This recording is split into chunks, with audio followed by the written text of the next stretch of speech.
12. بسم اللہ الرحمن الرحیم ان الحمد للہ والصلاۃ والسلام علی رسول اللہ اما بعد فاعوذ باللہ من الشیطان الرجیم بسم اللہ الرحمن الرحیم رضی اللہ عنہم ورضوا عنہ قال اللہ تبارک وتعالی فی مقام آخر وکلا وعد اللہ الحسنى صدق اللہ العظیم وقال النبی صلی اللہ علیہ وسلم اصحابی کالنجوم فبأیہم اقتدیتم اہتدیتم۔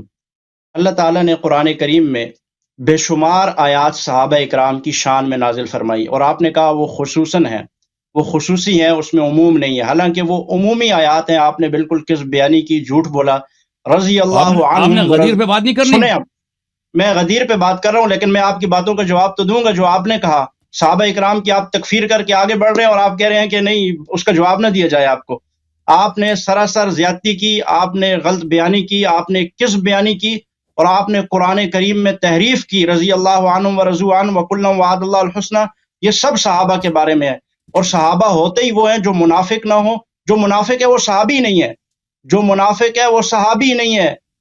علیاری صاحب، اس لیے ہم کہتے ہیں کہ آپ تھوڑا سا بھی غدیر پہ پڑھ تو لیں۔ اگر آپ نے غدیر پہ بات کرنا ہی نہیں ہے نا، آپ نے کہا تھا مجھے ٹائم دے دے، میں غدیر پہ بات کرنا چاہتا ہوں۔ آپ صحابہ مجھے پہ بات غدیر کرنا پہ چاہتے بات کرنا ہے، لیکن آپ کی باتوں کا جواب دے کر، آپ کی ہیں۔ باتوں ابھی کا آپ میں بتائیں 2 کہ منٹ میں، پیغمبر صلی آپ اللہ نے مجھے علیہ 10 وسلم منٹ نے دیے نا، نہیں، آپ میں نے آپ مجھے کی 10 ساری منٹ باتیں دیے، کو میں 10 مانوں منٹ گا۔ کے اندر بات ختم کروں گا۔ دیکھیں میں آپ کی ساری باتوں کو مانوں گا، استدلال کرنے کی ضرورت ہی نہیں ہے۔ آپ مجھے بتاؤ کہ پیغمبر صلی اللہ علیہ وسلم نے لفظ صحابہ ان لوگوں کے لیے جو دین میں بدعت داخل کریں گے، انہی کے اصحاب میں سے ہوں گے، ان کو جانتے بھی ہیں، اہل مجلس میں سے، ان کے لیے اگر آپ کہتے ہیں صرف منافقین صحابہ نہیں ہیں، تو آپ مجھے بتائیں تو ان پہ لفظ صحابہ کیوں استعمال کیا پیغمبر صلی اللہ علیہ وسلم؟ لفظ بخاری کی صحابہ حدیث میں ان نے کے لیے، صحابہ بہت اکرام رضوان اللہ تعالیٰ علیہ مجمعین کے لیے لفظ صحابہ نہیں استعمال کیا۔ وہاں پہ جو ہے وہ صاحب کے معنی میں ہے۔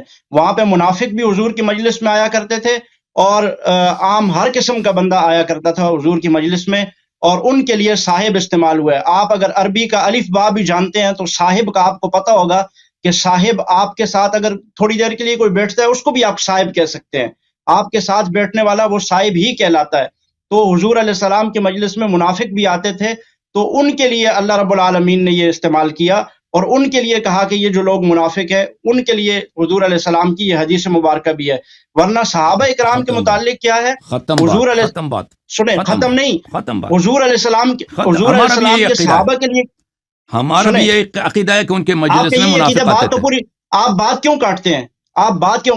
حضور کے صحابہ اور خلفائے راشدین کے لیے تو اللہ کے نبی علیہ السلام نے فرمایا علیکم بسنتی وسنت الخلفاء راشدین المہدیین۔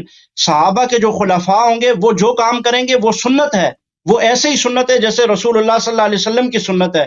حضرت ابو بکر نے جو کام کیا، حضرت عمر نے، عثمان نے، حضرت علی نے جو کام کیے، جو سنتیں جاری کی، وہ اسی طرح سے سنت ہیں جس طرح کہ رسول اللہ صلی اللہ علیہ وسلم نے جو کام کیا وہ سنت کہلاتا ہے، اسی طرح یہ بھی سنت ہے۔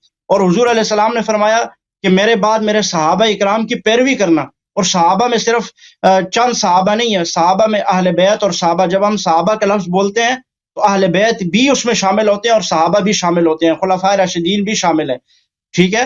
تو اس لیے حضور علیہ الصلوۃ والسلام کی یہ صحابہ یہ کبھی بھی منافق بھی نہیں ہو سکتے اور کبھی بھی بدعتی بھی نہیں ہو سکتے، کیونکہ یہ اگر کوئی نیا کام ایجاد بھی کرتے ہیں تو یہ سنت ہی ہے، کیونکہ رسول اللہ صلی اللہ علیہ وسلم اسی لیے فرما رہے ہیں علیکم بسنتی وسنت الخلفاء الراشدین المہدیین۔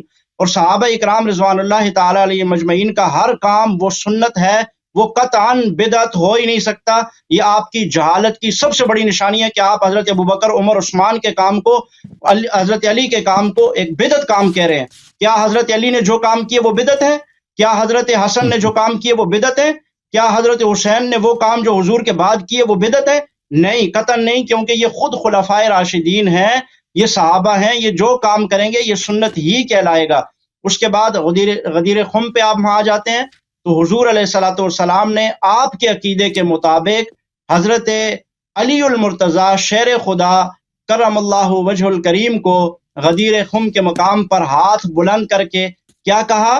آپ کا عقیدہ کیا ہے؟ من کنت مولاہ فعلی مولاہ، ٹھیک ہے؟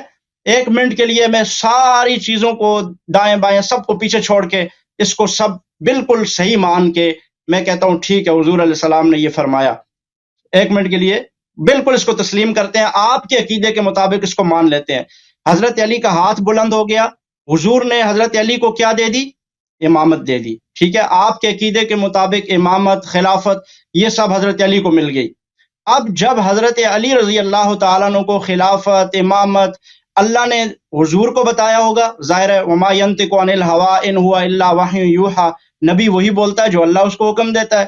اللہ کے حکم سے نبی علیہ السلام نے حضرت علی کا ہاتھ پکڑ کر سب صحابہ کے سامنے ان کو امام بنا دیا. ٹھیک ہے, صحابہ اکرام کو تو باقیوں کو سمجھ نہیں آئی, لیکن حضرت علی کو تو پتہ چل گیا کہ ان کو امام بنا دیا. تو اب ان کو پتہ چل گیا کہ اللہ کا حکم میری طرف متوجہ ہو گیا. تو پھر میرا آپ سے جو سب سے بڑا اہم سوال ہے, اور میں چاہوں گا کہ میرا ٹائم ختم ہو اور اس کے بعد آنے والے بھی آپ سے یہی سوال پوچھیں اور آپ اس کا جواب بھاگنے کے بجائے آپ دے کے جائیں آج, کہ جب حضرت علی المرتضیٰ شیر خدا رضی اللہ تعالی عنہ حضور علیہ السلام کی رحلت کے بعد ان کی یہ ذمہ داری بنتی تھی کہ اب وہ خلافت کے مسلح کو سنبھالتے, امامت کے مسلح کو سنبھالتے, کیونکہ اللہ کے نبی علیہ السلام نے اللہ کے حکم سے ان کو عطا کر دیا تھا. اب کس بات کا ڈر, خوف یا کس بات کی وجہ سے وہ پیچھے ہٹے کہ جس کی وجہ سے انہوں نے خلافت کے مسلح کو نہیں سنبھالا, امامت کے مسلح کو نہیں سنبھالا, بلکہ اس کے بجائے حضرت سیدنا ابوبکر صدیق کی بیعت بھی کر لی. 6 مہینے بعد آپ کہتے ہیں 6 مہینے بعد کی, چلے مان لیا 6 مہینے بعد کی, لیکن بیعت بھی کی, اور پھر بیعت کرنے کے بعد حضرت عمر رضی اللہ تعالیٰ عنہ کی بیعت بھی کی, اور سیدنا عثمان کی بیعت بھی کی. ان سب کے ساتھ وہ مشیر رہے, باقاعدہ طور پہ ان کو مشورے دیتے رہے, باقاعدہ طور پر وہ, اس کا مطلب یہ ہوا کہ حضرت رسول اللہ صلی اللہ علیہ وسلم کی بات کو, اللہ تعالیٰ کے حکم کو انہوں نے کوئی اہمیت نہیں دی, اور انہوں نے آپ کے بقول, کیونکہ آپ کا عقیدہ یہ ہے کہ ان کے ساتھ لشکر نہیں تھا, لوگ ساتھ نہیں تھے, اس لیے انہوں نے چھپا دیا, کمپرومائز کر دیا. کیا علی المرتضیٰ شیر خدا, امام معصوم, مشکل کشا, وہ ڈر گیا, اس نے کمپرومائز کر لیا؟ نعوذ باللہ من ذالک, سوچ بھی نہیں سکتے ہم. اسی لیے میں کہتا ہوں کہ اہل تشیع نہ صرف حضرت ابوبکر, حضرت عمر, حضرت عثمان, بلکہ یہ حضرت علی کے بھی منکر اور ان کی توہین کرنے والے ہیں. یہ حضرت علی پر بھی الزام تراشیاں کرنے والے ہیں. اہل تشیع حضرت علی کو بھی منکر رسول سمجھتے ہیں اور اللہ کے باتوں سے ہٹا ہوا سمجھتے ہیں. اگر نہیں سمجھتے تو قرآن کے اس حکم کے مطابق, اللہ کے رسول صلی اللہ علیہ وسلم کے اس حکم کے بعد حضرت علی نے کیوں نہیں کیا, کیوں امامت و خلافت کو اپنے ہاتھوں میں نہیں لیا؟ اگر نہیں لیا تو یہ ان پر سب سے بڑا اہم سوال اٹھتا ہے کہ انہوں نے 3 خلافتوں میں کیسے کمپرومائز کر لیا.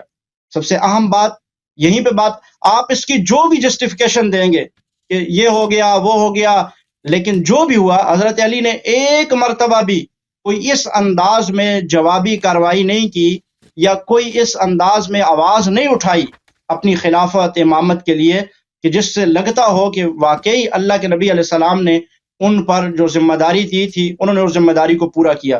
میں آپ سے یہ کہتا ہوں, اگر کسی پر دنیا کی چھوٹی سی ذمہ داری دی گئی ہو تو وہ بھی کسی پہ کمپرومائز نہیں کرے گا. وہ کہے گا کہ میرے کسی بڑے نے مجھے وصیت کی, مجھے میرے باپ نے, مجھے میرے دادے نے یہ ذمہ داری سونپی ہے, لہٰذا میں اس کو پورا کروں گا, میری جان چلی جائے. تو ہم تو شیر خدا کو شیر خدا علی المرتضیٰ کہتے ہی اس وجہ سے ہیں. اور آپ کے عقیدے کے نزدیک مشکل کشا بھی ہیں, آپ کے عقیدے کے نزدیک امام معصوم بھی ہیں. پھر امام معصوم کے متعلق ملا باقر مجلسی اپنی کتاب میں لکھتے ہیں کہ امام کا کام یہ ہے کہ وہ جب دنیا میں آتا ہے تو وہ مظلوموں کے غموں کا مداوع کرتا ہے, مظلوموں کو ظلم سے نکالتا ہے, وہ حق کو عیاں کرتا ہے اور باطل کو وہ کیا کرتا ہے, باطل کو پیچھے کر کے حق کو غالب کرتا ہے. تو اب یہاں پر امام معصوم نے, آپ کے نزدیک وہ امام معصوم بھی ہے, مشکل کشا بھی ہے. مشکل کشا کا مطلب کہ ان کو تو وہ تو مشکل دوسروں کی دور کرتے ہیں, وہ خود کیسے مشکل میں پڑھ کے اور خوف کی وجہ سے یا ڈر کی وجہ سے یا ان چیزوں کی وجہ سے انہوں نے کمپرومائز کر لیا. اس کی کوئی جسٹیفیکیشن ہو ہی نہیں سکتی. اور پھر آپ کہتے ہیں کہ آپ نے پچھلے ایک جملہ کہا کہ صحابہ اکرام بھاگ گئے تھے احد سے, صحابہ اکرام بھاگ گئے تھے میدانوں میں سے. میں آپ سے پوچھتا ہوں کہ آپ کے 12 امام جو آپ نے نمبر وائز لگائے ہوئے ہیں, کیا وہ سارے کے سارے ڈر کے وہ نہیں بھاگے ہوئے؟ موضوع چینج نہ کریں بھائی. میرا وہی موضوع ہے. فرار صحابہ اور ہے, فرار صحابہ اور ہے, غدیر اور ہے. آپ کے دل میں جتنے موضوعات ہیں آپ اس کو نہیں لا سکتے. آپ کے 10 منٹ بھی ختم ہو گئے. نہیں ختم نہیں ہوا، میں یہ کہہ رہا ہوں کہ آپ کے 12ویں امام ابھی تک چھپے ہوئے ہیں، لیکن آپ ان کے کوئی بات نہیں کرتے، آپ صحابہ کی بات کر رہے ہیں. دین یہ اور موضوع ہے، آپ غیبت. اگر آپ دیکھیں، اگر آپ کو اصول آتے ہیں مناظرے کے، بات کرنے کے، تو آپ کو جب آپ ایک موضوع کہتے ہیں کہ میں اس موضوع پہ بات کرنا چاہتا ہوں نا، اس کے لیے مجھے 10 منٹ دے دیں، تو آپ مختلف موضوعات کو لا کر ان سب پہ اعتراض نہیں کر سکتے. آپ ایک موضوع کو آپ یہ نے چنا ہے، اسی پہ بات کریں، اسی پہ یہ بات کریں، غدیر دوسرے پہ نہ جائیں. بس ختم ہے، وہ آپ کا ٹائم بھی ختم ہے، آپ کا ٹائم بھی ختم ہے. کیسے غدیر کے ابھی متعلق 10 آپ نے منٹ بات 10 منٹ بھی زیادہ میں بات کی آپ نے. نہیں 10 منٹ ابھی نہیں ہوئے، میرے پاس بھی یہ سامنے لگا ہوا ہے، کدھر 10 منٹ ہوئے؟ غدیر خم سے ہی یہ متعلق ہے، غدیر خم سے پہلا امام آپ کے بنے نا، پہلے امام سے لے کر میں بات کو ختم کر رہا ہوں، میں نے کنکلوڈ کیا بات کو کہ پہلے امام سے لے کر 12ویں امام تک کس امام نے اپنی ذمہ داری کو پورا کیا ہے؟ آپ بتائیں. انہوں نے اپنی ذمہ داری کو پورا ہی نہیں کیا، انہوں نے قرآن ہم تک پہنچایا ہی نہیں، حدیث ہم تک نہیں پہنچائی، اپنا منصب بھی آپ نے انہوں نہیں نے کیا ان ذمہ سے نہیں. داری سنبھالی نہیں، تو پھر یہ کون اور ذمہ دار سوال ہے، ہوگا؟ یہ اور سوال ہے بھائی، یہ اور سوال ہے، میں غدیر کے متعلق نہیں غدیر ہے. خم سے پلیز یہ خاموش، آپ غدیر کا وقت خم ختم سے ہے، آپ ریلیٹڈ کا ہے، وقت یہ ختم ہے. غدیر خم سے ریلیٹڈ ہے، یہ آپ میری باتوں کے درمیان بول رہے ہیں، میری بات پوری ہونے دیں، آپ میری کی بات ختم کر وقت رہا ہوں ٹائم یہاں پہ. ختم ہے، آپ کا ٹائم ختم ہے بھائی، وہ آپ آپ کا بول کے ٹائم کر رہے ختم ہیں ہے، نا. 12 آپ کا اماموں ٹائم نے اپنی ختم ہے ذمہ بھائی. داری کو پورا نہیں کیا، 12 اماموں نے اپنی ذمہ داری کو پورا نہیں کیا. آج بھی 12ویں امام آپ کی جہالت کے باوجود، آپ کے سارے کفر، ظلم، شرک، نفاق، بدعتوں کے باوجود بھی آپ کے 12ویں امام آج نہیں آ رہے ہیں. تو یہ سب سے بڑا آپ پہ سوال ہے کہ 12 اماموں نے اپنے آج تک، حضرت علی سے لے کے آج تک، انہوں نے اپنی ذمہ داری کو کیسے پورا کیا؟ آج تک انہوں نے کیا ہی نہیں، اور پھر ہمارے اوپر سوال کیسے اٹھے گا؟ ابو بکر، عمر، عثمان کو تو آپ مانتے ہی نہیں، وہ تو آپ کے نزدیک مسلمان نہیں، منافق ہیں، بدعتی ہیں، فلاں ہیں، وہ ان کے لیے آپ کے ائمہ نے کیا کیا؟ وہ تو آج تک چھپے ہی رہے، وہ تو انہوں نے تو ساری زندگی غیبت میں گزار دی. موقع ختم ہے بات آپ کی نا، مزید تو آپ کے پاس کچھ بھی نہیں، الحمدللہ. سب کچھ ہے، لیکن آپ ابھی کہہ رہے ہیں کہ ٹائم ختم ہو گیا، حالانکہ 10 منٹ کی تو نہیں ہوا ابھی. اچھا میرے محترم ناظرین، انہوں نے یہ کہا کہ سب صحابہ سے اللہ تعالیٰ راضی ہیں، اعلان کے خود رسول پاک صلی اللہ علیہ وسلم کے میں نے صحیح حدیث آپ کو ان کو دکھائی، اور متواتر حدیث بھی دکھائی، مقرر کہ ان کے صحابہ جہنم جائیں گے بدعتوں کی وجہ سے. اور رسول پاک صلی اللہ علیہ وسلم کے بعد کس منافق نے دین میں بدعت داخل کیا صحابہ میں سے؟ آپ مجھے بتانا. رسول پاک صلی اللہ علیہ وسلم کے حیات، یہ کہتے ہیں اس میں جو ہیں وہ منافق صحابت تھے، فلان فلان فلان تھے.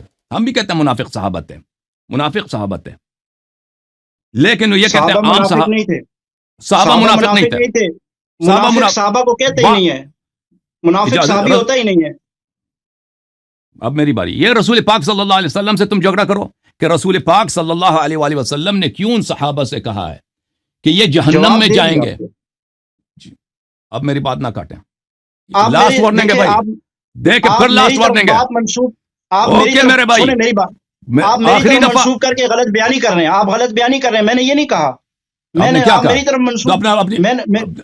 اب میری باری ہے، اب آپ نے دیکھیں، آپ کا ٹائم ختم ہو چکا ہے، آپ کو اجازت نہیں ہے مجھے کاٹنے کا. میں نے آپ کو وارننگ بھی دی تھی کہ 3 دفعہ سے مجھے زیادہ کاٹ نہیں سکتے. آپ نے بہت دفعہ کاٹا ہے مجھے، ابھی فی الحال مجھے 3 دفعہ کاٹا ہے ابھی آپ نے. رسول پاک صلی اللہ. Okay thank you sir. آپ سے یہی ہے، میں کسی ایسے شخص سے جو مجھے بات نہیں کرنے دیتا میں اسے بات نہیں کر سکتا. میں نے کہا غلط میں نسبت آپ سے میری بات طرف نہیں کریں، آپ کریں، آپ مجھے بات کرنے دیں. اوکے آپ کریں. اوکے اس کے بعد دیکھیں، اس طرح میں نہیں کرنا چاہتا کہ میں اپنی قول کو توڑ دوں. جب میں نے ان کو وعدہ، میں بہت بھاری دل کے ساتھ مجھے یہ کہنا پڑ رہا ہے کہ جب میں ان سے گفتگو کرنا چاہتا ہوں، ان کے استدلال سننا چاہتا ہوں، ان کے استدلال رد کرنا چاہتا ہوں، لیکن میں اپنا بھی پرنسپل نہیں توڑنا چاہتا. میرا پرنسپل جب یہ ہے کہ میں نے اس کو کہہ دیا تھا کہ میری بات نہ کاٹیں، 3 دفعہ آپ نے کاٹ دیا تو میں آپ کو نکال دوں گا، تو انہوں نے تو کئی دفعہ کاٹ دیا نا. تو اس سے میں معذرت چاہتا ہوں، آپ نے مجھے مجبور کیا. اللہ آپ کا حافظ ہے، میں آپ کا جواب دوں گا. آپ کا جواب نہیں ہے، اس کا مطلب پھر جواب نہیں جو آپ کے بھی پاس. تم جو کہہ دو لو میرے پاس، کیونکہ میں اپنے پرنسپل کو نہیں توڑنا چاہتا. میں آپ کا جواب دوں گا. دیکھو، پہلی بات یہ ہے کہ صحابہ منافق نہیں ہوتے. تو رسول پاک صلی اللہ علیہ وآلہ وسلم نے جب کہا کہ میرے بعد صحابہ دین میں بدعت داخل کریں گے اور وہ میرے صحابہ ہوں گے، وہ جہنم جائیں گے، اور وہ وہی ہوں گے جو رسول پاک صلی اللہ علیہ وسلم کی صحبت پائیں گے، وہ تو مسلمان ہی تھے نا. یہ کفار کی تو بات نہیں ہو رہی ہے. آپ کی خدمت میں جو میں نے بخاری کی حدیث دکھائی ہے،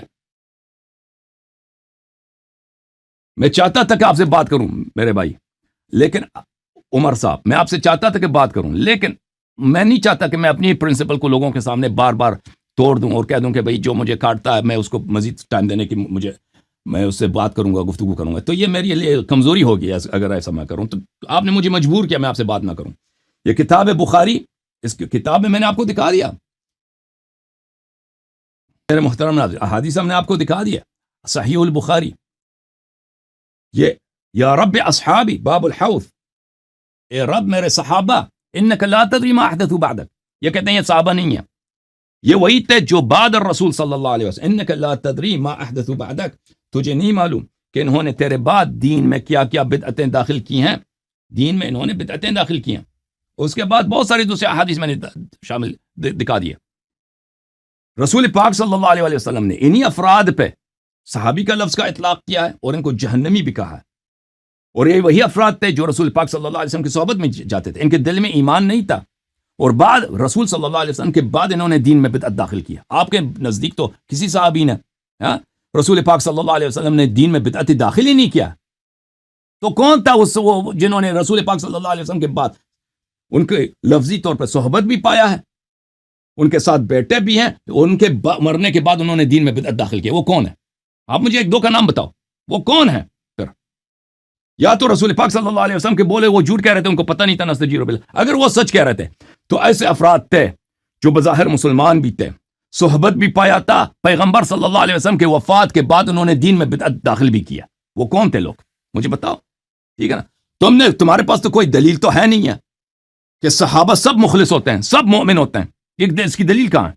کوئی دلیل نہیں۔ علیکم بسنتی و سنت الخلفاء الراشدین، اگر ابو بکر عمر عثمان کی کوئی خلاف، ان کے اسلام کی بات کرو نا، ان کے مسلمانی، میں نے تم کو چیلنج دیا کہ آؤ میرے سامنے مناظرہ کروں، کا اسلام ثابت کرو، میں اپنا نام غلام یزید رکھوں گا اور پاکستان آ کے مجھے قتل کر دو، تم ان کا اسلام ثابت نہیں کر سکتے۔ خلافت تو دور کی بات ہے، جب وہ خلیفہ ہی نہیں ہے تو وہ خلیفہ راشد کیسے بنے جب ان کی خلافت ہی بدعت ہے؟ ان کی خلافت کی کوئی دلیل ہی نہیں، کوئی نص بھی، کچھ بھی نہیں ہے، تو وہ کیسے خلیفہ راشد بن گئے؟ خلیفہ راشد کون ہے؟ خلیفہ راشد، بسم اللہ الرحمن الرحیم، قال الرسول صلی اللہ علیہ وآلہ وسلم انی تارک فیکم من ان اخذتم به لن تذلوا بعدی ابدا، کتاب اللہ وعترتی اہل بیتی، میرے بعد میری عطرت اور میرے اہل بیت الطاہرین علیہم الصلاۃ والسلام، یہ میرے خلیفہ راشد ہیں، یہ خلیفہ راشد ہیں۔ علیکم بسنتی و سنت خلفاء الراشدین، سنت خلفاء راشدین کی پیروی کرو۔ خلیفہ راشد کا نام رکھنے سے کوئی خلیفہ راشد نہیں بنتا، جس کو پیغمبر صلی اللہ علیہ وسلم نے کہا کہ میرا جانشین ہے، میرا خلیفہ راشد ہے، وہ خلیفہ راشد ہے جس کی خلافت کی شرعی دلیل نہیں ہے، خلافت اس کی بدعت ہے، وہ خلافت اس کی راشد نہیں ہے، خلافت اس کی ضال ہے، خلافت اس کی باطل ہے، وہ خلیفہ راشد ہی نہیں ہے۔ اب اس کی انہوں نے کہا ہے کہ میں نے بولا ہے کہ امیر المؤمنین علیہ السلام نے 6 مہینے کے بعد، دیکھو تم کوئی بات بھی کہتے ہو نا، کوئی بات بھی کہتے ہو تو اس کو شیعہ کتب سے ثابت کرو۔ میں نے کہا ہے کہ بخاری میں لکھا ہے کہ امیر المؤمنین علیہ السلام نے 6 مہینے کے بعد بیعت کی ہے، وہ میرا عقیدہ نہیں ہے، میرا عقیدہ یہ ہے کہ انہوں نے کبھی بیعت نہیں کیا۔ آپ کہتے ہو کہ امیر المؤمنین علیہ السلام نے ابو بکر عمر کے خلاف نماز پڑھی ہے، آپ کو اتنی عقل ہونی چاہیے کہ آپ کو اس بات کو کتب شیعہ سے ثابت کرنا ہوگا، حدیث تو آپ کے پاس ایک نہیں ہے۔ آپ کہتے ہیں کہ امیر المؤمنین علیہ السلام ان کے مشیر رہے، ان کے خیر خواہ رہے، ان کے ساتھی رہے، ان سب فقرات کو آپ پہلے ثابت کرو، اگر ثابت کرو گے تو ہم قائل ہو جائیں گے کہ ابو بکر عمر کی خلافت صحیح ہے، تو وہ حدیث کیوں نہیں لاتے پہلے؟ ایسے ادعا کرتے ہو، مجرد ادعا کرنا یہ استدلال نہیں ہے، استدلال یہ ہے کہ تم پہلے دلیل لے کے آؤ۔ میں تمہیں بتاتا ہوں کہ امیر المؤمنین علیہ السلام کیا ابو بکر عمر کے پیچھے نماز پڑھتے تھے، ان کو صحیح سمجھتے تھے یا نہیں سمجھ سکتے تھے؟ یہ میری کتاب نہیں، آپ لوگوں کی کتاب ہے، کتاب صحیح مسلم ہے، کتاب مسلم، مسلم بن حجاج قشیری نیسابوری کی کتاب، چاپ دار الفکر، باب حکم الفی، صفحہ نمبر 885، یہاں پر حدیث طویل ہے 4468، یہاں پہ عمر صاحب خود کہتے ہیں اپنی زبان سے، قال ابو بکر ما نورث ما ترکنا صدقہ فرأیتماہ کاذبا آثما غادرا خائنا، اے علی اور اے عباس ابن عبد المطلب رضی اللہ عنہ، اے علی سلام اللہ علیہ اور اے عباس، ابو بکر نے جو ہی کہا ان معاشر الانبیاء لا نورث ما ترکنا صدقہ، تم دونوں کا عقیدہ یہ تھا کہ ابو بکر کاذب بھی ہے، عاصم بھی ہے، غادر بھی ہے، خائن بھی ہے۔ کاذب یعنی جھوٹا، عاصم گناہ کار، غادر یعنی غدار، خائن یعنی خیانت کرنے والا. اور اس کے بعد ابو بکر کے بعد میں ابو بکر کا وصی بن گیا. فرأیتمانی کاذبا آثما غادرا خائنا. تم دونوں کا یہ عقیدہ ہے، یہی ہے کہ میں عاصم ہوں، گناہ کار ہوں، غادر ہوں، خائن ہوں، کذاب ہوں، جھوٹا ہوں. اور امیر المومنین علیہ السلام نے ان کو نہیں جھٹلایا. اب آپ کہتے ہیں کہ اس حدیث کے ابتدا میں یہ ہے کہ عباس نے علی علیہ السلام کو گالی دیا. عباس، وہ تمہاری حدیث ہے، تم ثابت بھی کرو نا شیعہ کتب سے کہ عباس ابن عبد المطلب نے امام علی علیہ السلام کو گالی دی ہے، تو یہ تو ہمارے نزدیک یہ عباس پہ طعن ہے، یہ عباس نے غلط کام کیا. وہ آپ کی حدیث ہے، یہ شیعہ حدیث ہے ہی نہیں. بات یہ ہے کہ آپ کی اپنی کتاب میں موجود ہے کہ امیر المؤمنین علیہ السلام ابو بکر دونوں کو کاذب، آثم، غادر، خائن سمجھتے تھے. یہ بات کہنا کہ ان کے پیچھے نماز پڑھتے تھے وغیرہ وغیرہ، یہ سب باتیں. اچھا، صحابہ کے متعلق آپ نے کہا کہ صحابہ کے متعلق اللہ نے فرمایا وَكُلًّا وَعَدَ اللَّهُ الْحُسْنَى. میں آیت آپ کو دکھاؤں میرے محترم ناظرین. یہ سب صحابہ کے لیے، یہ سب صحابہ کے لیے نہیں ہے میرے بھائی. یہ سورہ مبارکہ نساء میں اعوذ باللہ من الشیطان الرجیم لا يستوي القاعدون من المؤمنین غیر اولی الضرر والمجاہدون فی سبیل اللہ باموالہم وانفسہم فضل اللہ المجاہدین باموالہم وانفسہم علی القاعدین درجہ وکلا وعد اللہ الحسنى. وہ جو مومن ہے، اس میں منافق صحابہ آتے ہی نہیں ہیں، مومنین کی بات ہو رہی ہے. وہ مومن جو جہاد نہیں کر سکتے،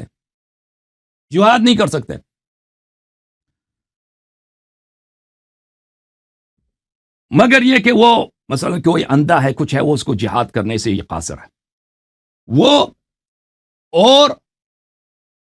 وہ جو جہاد نہیں کرتا ہو اور وہ جو جہاد کرتا ہے اپنے مال کے ساتھ، اپنے نفس کے ساتھ، یہ دونوں برابر نہیں ہیں.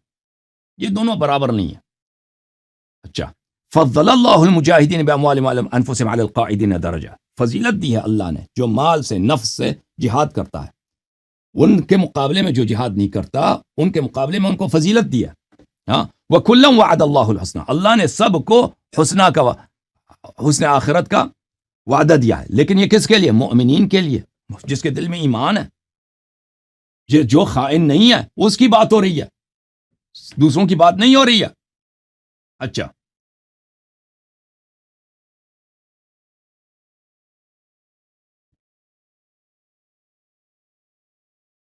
یہ جس آیت سے آپ نے استدلال کیا کہ سب صحابہ کے، اس میں سب صحابہ کی بات ہی نہیں ہے، یہ آپ کی جھوٹ ہے. دوسری جس آیت سے آپ نے استدلال کیا سورہ مبارکہ حدید کی آیت ہے.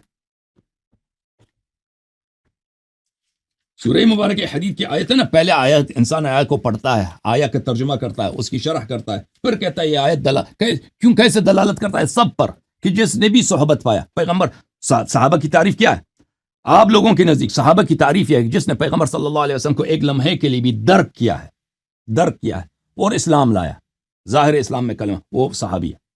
یہ ہے آپ لوگوں کی تعریف صحابہ کے لیے. وہ استدلال کرو کہ قرآن میں لکھا ہے کہ ایسے سب لوگ جو ہیں جنتی ہیں. وہ قرآن تو یہ نہیں کہہ رہا. یہ رضی اللہ عنہم ورضوا عنہ کس کے لیے؟ لا تجد قوما يؤمنون بالله واليوم الآخر يوادون من حاد الله ورسوله ولو كان آباءهم او ابناءهم او اخوانهم او عشيرتهم. تو نہیں پاتا دنیا میں ایسا کچھ بھی نہیں ہے. بلی یہ سب صحابہ کے لیے بھی نہیں ہے، یہ پوری قیامت تک جتنے ایمان والے ہیں ان کے لیے، صحابی کا شرط ہی نہیں ہے اس میں.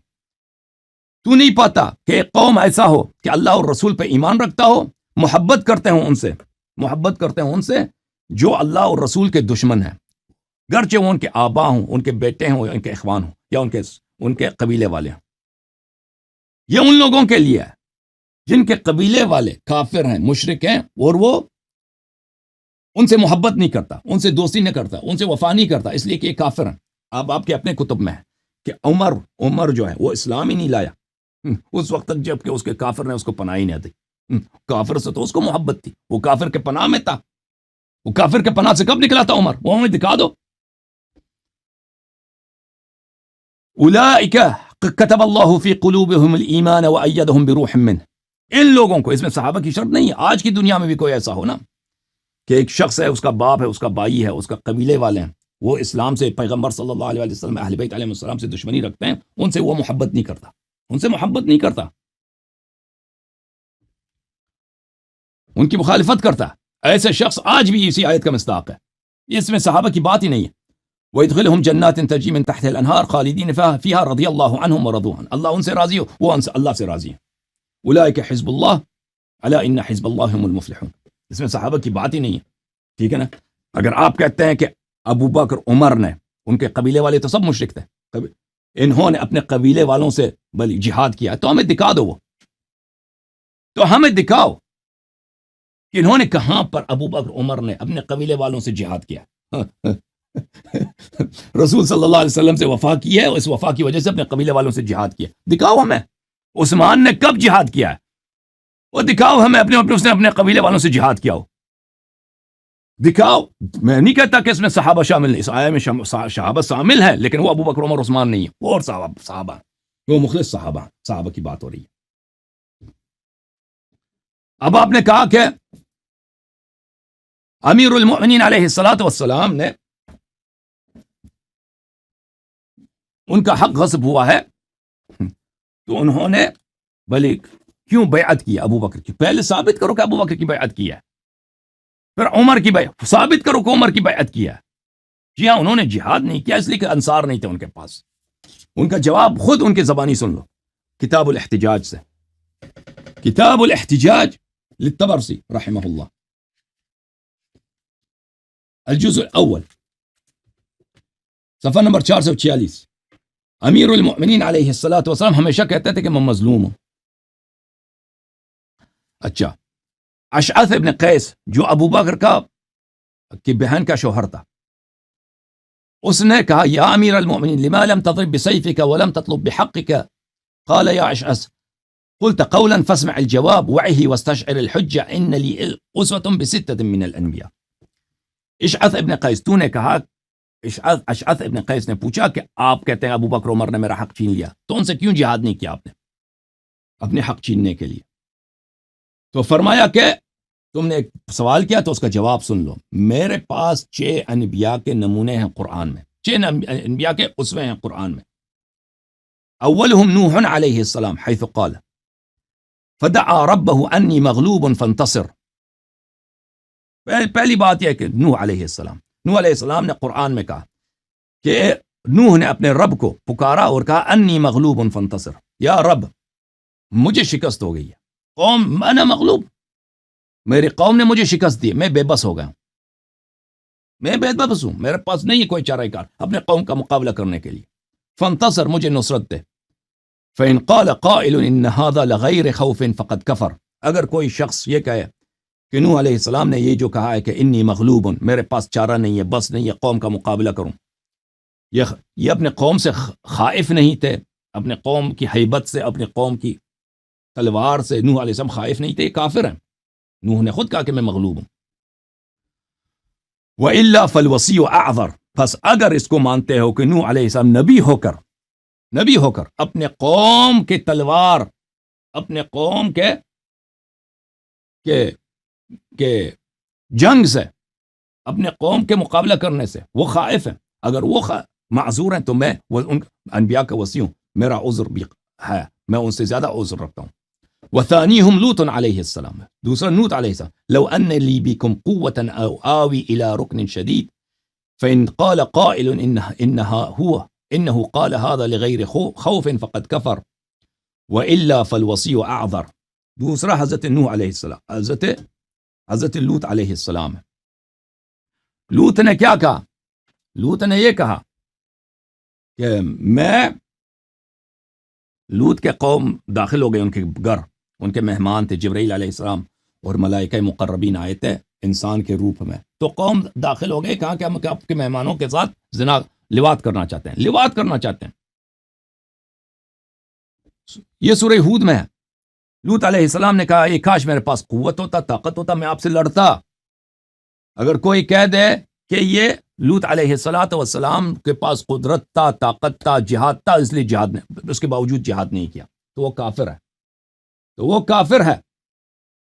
اگر تم مانتے ہو کہ لوط علیہ السلام نے اس لیے جہاد نہیں کیا، ایسے کمینے لوگوں کے ساتھ، ایسے کمینہ کہ ایک نبی کے گھر داخل ہو گئے ہیں زبردستی اور کہہ رہے ہیں کہ ہمیں اجازت دو، آپ کے مہمانوں کے ساتھ ہم لواط کریں گے، ہم ساڈمی کریں گے، لواط کریں گے آپ کے مہمانوں کے ساتھ. اچھا، لوط علیہ السلام نے ان کے ساتھ جہاد نہیں کیا ہے، ٹھیک ہے نا. اگر وہ صاحب غیرت ہے، صاحب عزت ہے، صاحب شرف ہے، صاحب شجاعت ہے، اس کے باوجود اس نے جہاد نہیں کیا، اس کی عذر ہے. تو وسیع کا بھی عذر ہے. اگر نبی کا عذر ہے تو وسیع کا بھی عذر ہے. وثالثهم ابراہیم خلیل اللہ حیث قال واعتزلکم وما تدعون من دون اللہ. ثالث ہے حضرت ابراہیم علیہ السلام ہے، جن قوم کو بہت پکارا، کوئی ایمان نہیں لا رہا. ابراہیم علیہ السلام کو آگ میں ڈالتے ہیں، آگ گلستان بن جاتا ہے، گلشن بن جاتا ہے، پھر بھی ایمان نہیں لاتا. پھر فرمایا ابراہیم علیہ السلام کہ میں آپ کو واعتزلکم وما تدعون، جس خدا تمہارے خدائیں وغیرہ وغیرہ نمرود وغیرہ میں تم کو چھوڑ دیا، بھائی میں جا رہا ہوں. اپنی شہر چھوڑ کے چلے گئے، پردیس میں چلے گئے جہاں پہ کوئی نہیں ہے، فلسطین چلے گئے. اگر ابراہیم علیہ السلام صاحب شجاعت ہیں، صاحب مردانگی ہیں، صاحب شرف ہیں، اس کے باوجود انہوں نے شکست قبول کر کے قوم سے ایمان سے مایوس ہو کے چلے گئے پردیس میں، تو وسیع کا اگر وہ معذور ہے تو وسیع بھی معذور ہے. رابعہم موسیٰ علیہ السلام ففررت منکم لما خفتکم. سورہ مبارکہ شعراء میں موسیٰ علیہ السلام نے فرعون سے کہا میں نے آپ لوگوں سے بھاگ گیا، میں آپ لوگوں سے فرار ہو گیا جب میں آپ لوگوں سے ڈرا، جب مجھے پتا چلا کہ تم مجھے قتل کرنے لگے ہو تو میں یہاں سے فرار ہو کے چلا گیا مدائن شعیب کے پاس. اگر وہ اس طرح کہہ سکتا ہے، صاحب شرف، صاحب شجاعت، صاحب مردانگی، اللہ کی جانب سے سب کچھ اس کے پاس ہے، موسیٰ علیہ السلام کے پاس کیا نہیں ہے؟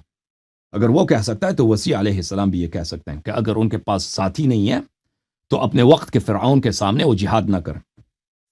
وخامسہم اخو ہارون علیہ السلام. پانچواں میرے پاس جو اسوہ ہے وہ ہارون علیہ السلام. یبن ان القوم استضعفونی وکادوا یقتلوننی. پانچواں میرے پاس اسوہ کون ہے؟ حضرت ہارون علیہ السلام. ہارون علیہ السلام اپنے قوم میں موجود ہیں، صاحب معجزات، شجاعت، مردانگی. قرآن میں موجود ہے کہ حضرت موسیٰ علیہ السلام نے کہا اشدد به ازری، ہارون کے طاقت کی بدولت میرے کمر کو باندھ لے یا اللہ، اس کو میرا قوت بازو بنا دے. موسیٰ علیہ السلام کے قوت بازو، حضرت ہارون علیہ السلام، ان کی مردانگی، ان کی شرف، ان کی شجاعت، کوئی شک نہیں. کوئی شک کرے تو کافر ہے. انہوں نے کیا کہا جب قوم نے بچڑے کی عبادت شروع کی؟ انہوں نے کہا اپنے بھائی سے اے میرے بھائی ان القوم استضعفونی وکادوا یقتلوننی، آپ کے قوم نے مجھے کمزور بنا دیا، قوم نے مجھے بالکل اکیلا کر دیا، بنی اسرائیل نے مجھے اکیلا، آپ کے قوم، آپ کی امت نے مجھے اکیلا کر دیا اور مجھے قتل کرنے لگے تھے. اگر ہارون علیہ السلام اسی دلیل کے بنا پر کہ وہ اکیلے تھے، ان کے پاس کوئی نہیں تھا، جہاد نہیں کیا، تو وسیع علیہ السلام، حضرت امیر المؤمنین علیہ السلام بھی یہ شریعت تو قرآن تو یہی قرآن ہے بھائی، دین تو یہی دین ہے. اگر وہ بھی جہاد نہیں کرتے تو کون سی بڑی بات ہے. وسادسہم اخی محمد صلی اللہ علیہ وسلم. چھٹا میرے پاس جو اسوہ ہے میرا بھائی رسول پاک صلی اللہ علیہ وسلم. محمد خیر البشر صلی اللہ علیہ وآلہ حیث ذہب الی الغار ونومنی علی فراشہ. رسول پاک صلی اللہ علیہ وسلم غار کو چلے گئے، مجھے اپنے بستر پہ لٹایا.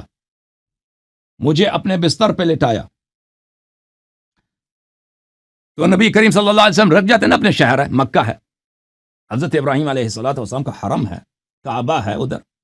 مدینے میں تو اس زمانے میں کچھ بھی نہیں تھا نا، اپنا شہر ہے، اپنا گھر ہے. ان کی بیٹی اپنے گھر میں سوئی ہوئی ہے، حضرت زہرا سلام اللہ علیہا، ٹھیک ہے نا. وہ اپنے ناموس کو چھوڑ کے کہاں جا رہے ہیں؟ نبی پہ اعتراض کرو نا، کافر بن جاؤ. مشرکین یہی تو اعتراض کرتے تھے کہ انہوں نے اپنی بیٹی کو، اپنی بچی کو چھوڑ کر، اپنے گھر کو چھوڑ کر رات کی تاریکی میں بھاگ گئے. یہ کوئی نبی ہے؟ یہ کوئی پیغمبر ہے؟ اور ہمیں فریب دیا ہے، ہمیں دھوکہ دیا، اپنے بستر پہ اپنے چچا زاد بھائی کو سلا دیا. ہمیں پتہ ہی نہیں ہے کہ یہ چلے گئے ایسے، ہمیں دھوکہ دے کر لاکھ کی تاریکی میں چلے گئے. یہ کیسے نبی ہے؟ نہ مردانگی، نہ سجیر باللہ، نہ شجاعت، نہ کچھ بھی نہیں، رات کی تاریکی میں چلے گئے. یہ کوئی نہیں. ہاں مذاق اڑاؤ.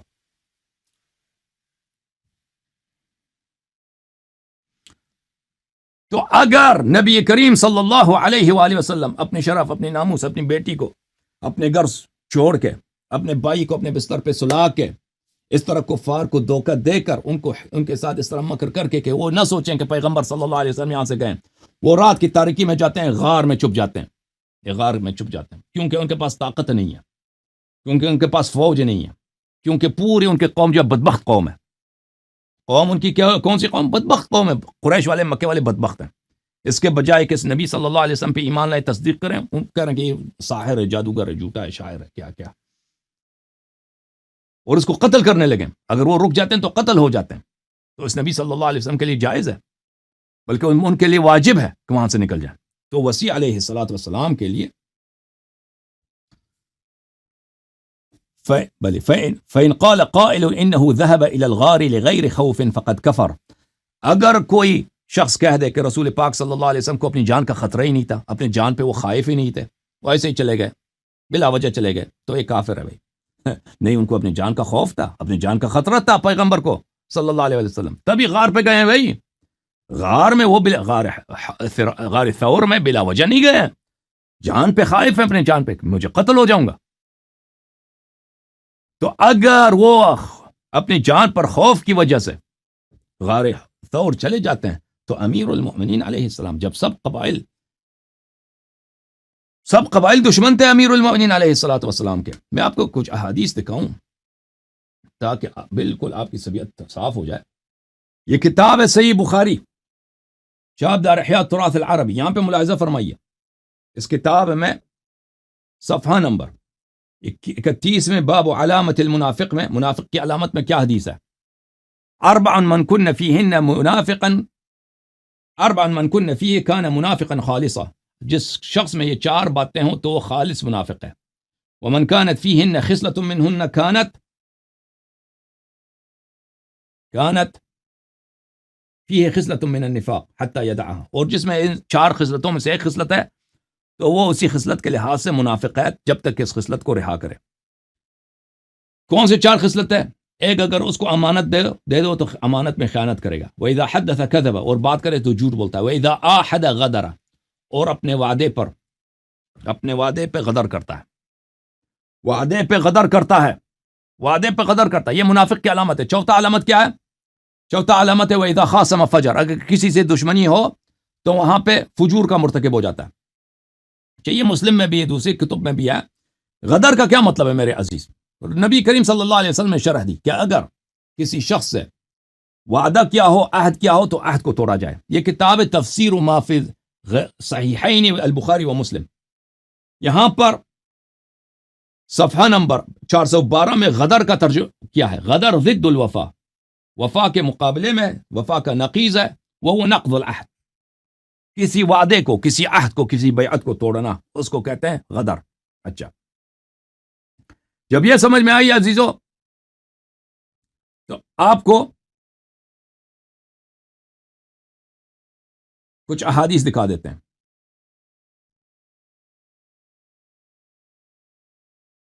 یہ کتاب ہے البحر الزخار بمسند البزار، 1988 میں کتاب چھپی ہے. صفحہ نمبر 91 میں حدیث نمبر 869 عن علی علیہ السلام، علی علیہ السلام سے روایت کرتے ہیں: واللہ لعہد النبی الامی الی ان الامت ستغدر بی. اللہ کی قسم، رسول پاک صلی اللہ علیہ وسلم کا مجھ سے وعدہ ہے کہ یہ امت مجھ سے غدر کرے گی. مجمع الزوائد ومنبع الفوائد الجزء 9، حیتمی صاحب کی کتاب ہے.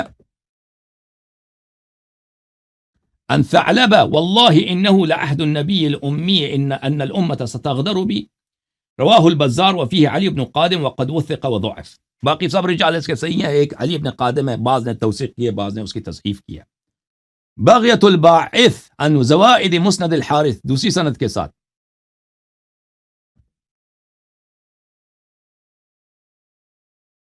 دوسری سند کے ساتھ میرے محترم ناظرین، علی بن سلیمان ابن ابی بکر الحیثمی الشافعی کی کتاب صفحہ نمبر 905 میں دوسری سند کے ساتھ روایت کرتے ہیں.